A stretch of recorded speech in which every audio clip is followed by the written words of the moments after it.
Good evening, everybody. Hey, I wanted to touch on something that, like I said, I try to learn.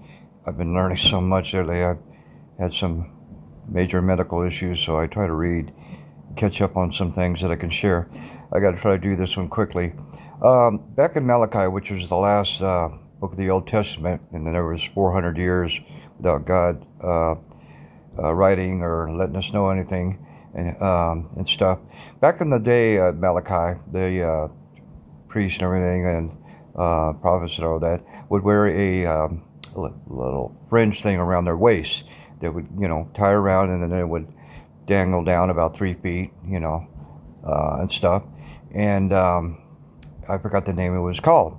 Well, when it was a healing thing. So when Jesus came 400 years later,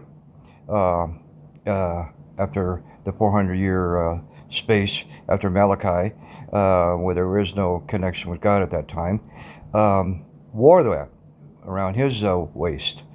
One of those things that they wore back in Malachi. It's in chapter 4. Matter of fact, read it. Malachi chapter 4. So when that lady that had the bleeding problem for 12 years, that went to all the doctors and they more or less ripped her off. They didn't even really try to help her or anything like that. So that's why she decided to touch Jesus's cloth or the sash, or you got it, the sash, I guess, to make it easier.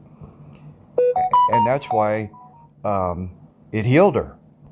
So here she knew of that they wore those back in Malachi. Like I say, read chapter 4. That's what I want you to do. Like I say, I always like you to read it yourself and do your homework. And you'll read that she knew about that. And that's why when she went and touched it and Jesus felt it and it healed her, is because it was a healing thing. So I thought I would bring that to your attention about how we can always tie in the old with the new. That here she knew about that in the book of Malachi chapter 4, that those probably the men back then wore those things around their waist and stuff. And so when Jesus had his and she touched it, that's why it healed her, because that's what it was used for. So what a beautiful thing we learn by reading the Old and the New Testament. So I thought I'd bring that to your attention.